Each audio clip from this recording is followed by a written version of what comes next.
Sur un PC, il existe deux grandes catégories de systèmes de refroidissement. Le refroidissement à air et le refroidissement liquide. Nous avons choisi un refroidissement liquide, un water cooling. C'est l'étape la moins évidente du montage, mais avec un peu de vigilance et de rigueur, vous y arriverez sans problème. La garantie, la notice, toute la visserie, les deux ventilateurs, je suppose, le système de dissipation, ça, c'est la partie qui va venir se placer sur votre processeur. Alors on peut voir tout de suite là, vous voyez une plaque de cuivre et ici là, il y a de la pâte thermique. Vous avez le choix, soit vous utilisez celle qui est normalement pré-étalée sur votre dispositif. Les puristes vous diront que c'est pas toujours de très bonne qualité, je les rejoins assez.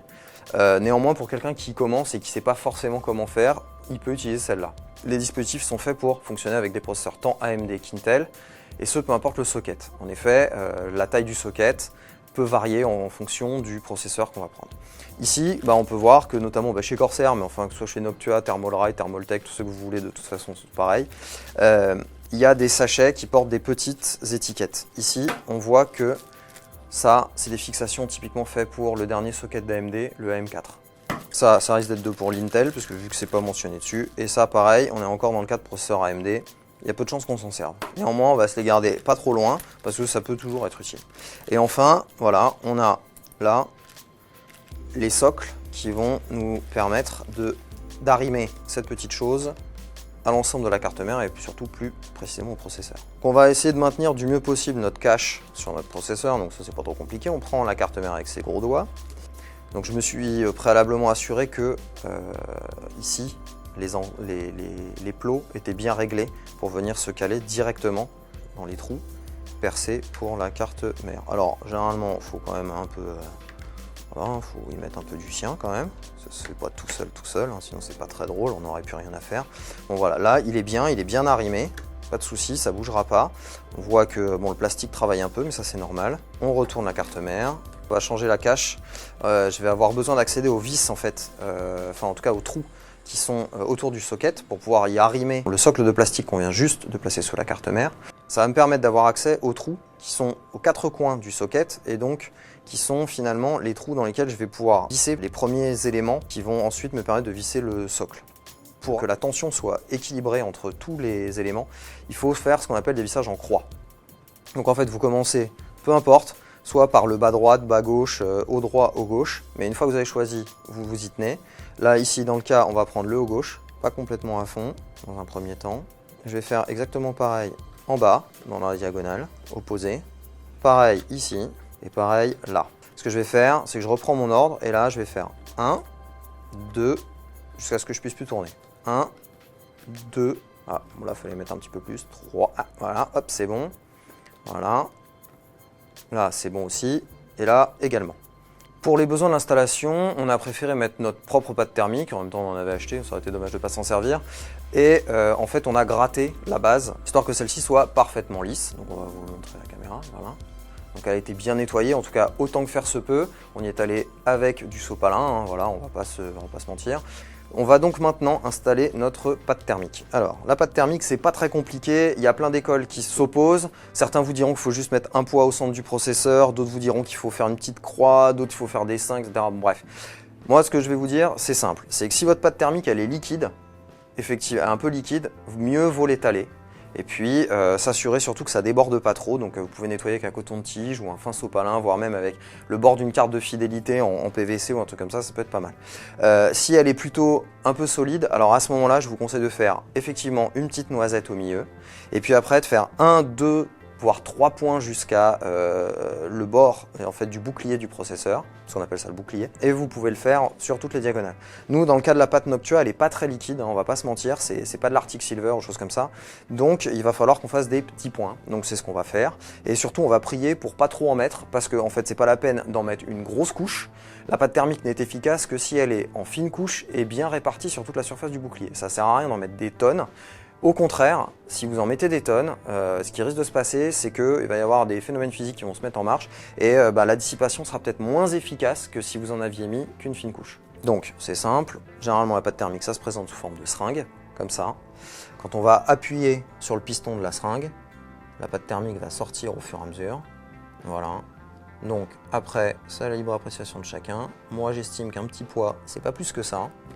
Et après, vous pouvez vous amuser à en mettre donc des petits poids pareil tout du long, en diagonale. Pas la peine d'en mettre des tonnes, hein, je vous l'ai dit, ça sert à rien du tout. Si jamais vous vous rendez compte que vous en avez trop mis, c'est pas un souci, on s'alarme pas. Vous faites un truc tout bête, prenez un peu de sopalin et vous, ou un coton de tige et vous enlevez le surplus. Et là, bah typiquement, c'est bon, il n'y a pas de raison que ça ne marche pas bien. On va pouvoir installer le bloc. Par principe, je vous dirais qu'il vaut mieux mettre les tuyaux vers le côté de l'emplacement des barrettes mémoire. Pourquoi? Parce qu'à l'arrière, si vous le mettez vers l'arrière, ça risque de venir taper sur un éventuel ventilateur situé à l'arrière de votre boîtier et ça va être moche. En plus, parce que généralement, aujourd'hui, sur les hauts des boîtiers, il y a plus de lecteurs DVD, donc vous pouvez un petit peu triturer tout ça pour que ça rentre un peu là où il devrait y avoir des lecteurs DVD et ça vous permet de gagner un peu de place et un peu de clarté dans le montage de votre boîtier. Si vous vous êtes rendu compte que vous êtes trompé de sens, c'est pas grave, vous décollez le socket, il n'y a pas de problème, enfin vous décollez le socle, pardon, il n'y a pas de problème, et vous nettoyez juste la base, il faudra juste réappliquer de la pâte thermique sur le processeur. Le but, c'est de faire en sorte que les trous de perçage en base de bloc water cooling coïncident avec les vis. Là, on se rend compte que ça rentre dans les trous qui sont les plus proches du bloc. Donc tout ce que je vais faire, c'est bête, hein, je vais descendre progressivement et m'assurer que tout est bien fixé. Mon socle est bien en contact avec mon processeur, je regarde, je peux jouer un peu dessus, alors on s'amuse pas non plus on n'y va pas comme des sauvages, mais là je vois qu'effectivement je suis bien, je suis pas à fond, c'est normal parce qu'il va falloir que je puisse après serrer, mais normalement tout est bon. Alors on va pas le faire, mais si vous voulez en avoir le cœur net, pour être sûr que la pâte thermique s'est bien étalée sur le processeur, ce que vous pouvez faire, c'est jeter un petit coup d'œil et vous assurer qu'il n'y ait pas de coulure visible. A priori là, nous on n'en a pas, c'est plutôt la bonne nouvelle. Hop, on regarde, c'est bien. Et si vraiment vous voulez être sûr, vous décollez simplement.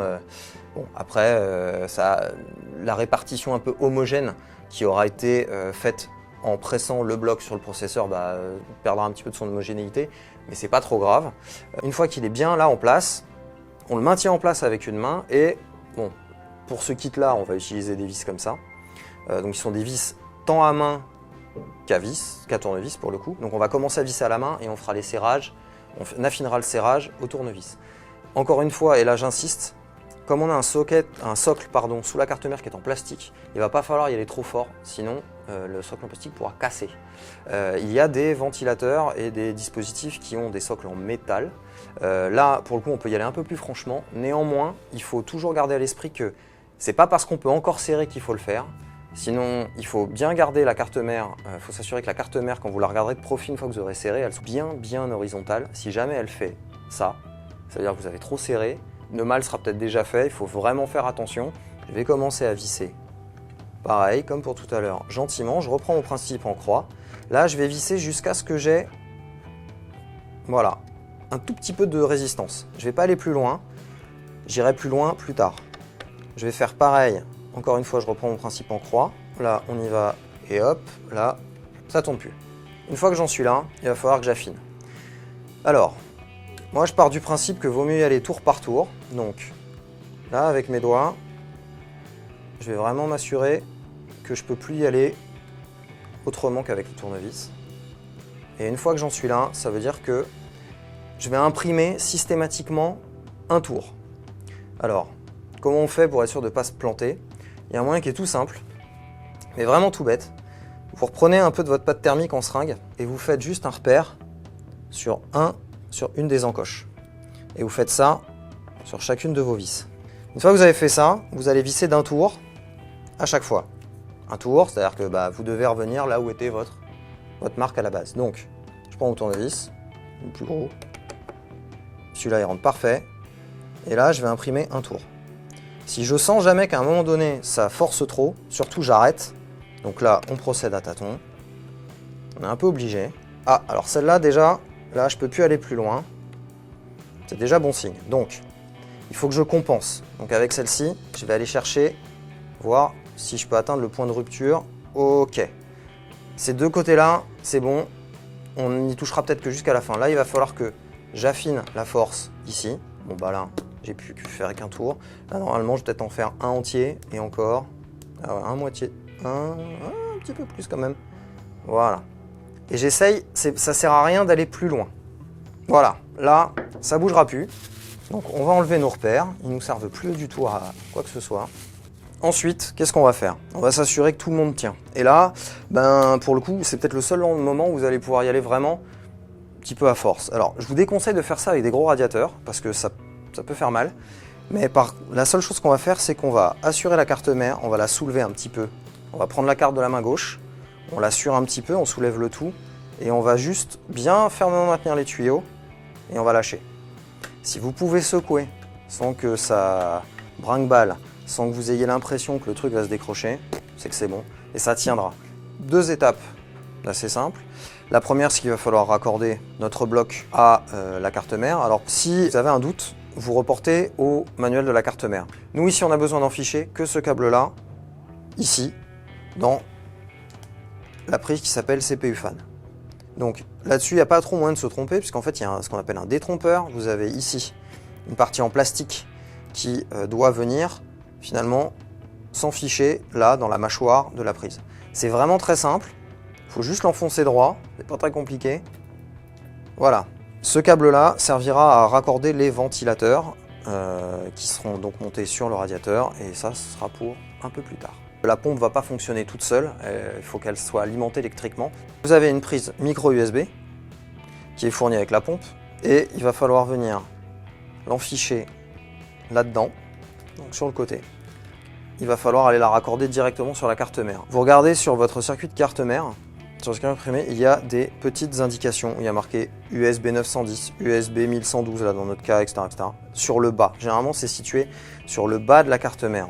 Là, ici, je vois que j'ai besoin d'une prise. On voit qu'ici, la prise, elle a 2, 4, 6, 8, 9 connecteurs. Pas sorcier, il faut que je trouve sur ma carte mère où est-ce que j'ai une prise qui a 2, 4, 6, 8, 9 connecteurs. Celle-ci ou celle-ci fera parfaitement l'affaire. Et vous venez l'enficher. Et voilà. On résume. Vous pouvez utiliser la pâte thermique déjà installée par le constructeur ou bien appliquer une que vous avez choisie. Attention à ne pas trop mettre de pâte thermique sur votre processeur. Vissez en croix au fur et à mesure pour ne pas abîmer votre système. Prochaine étape, l'installation des barrettes de RAM.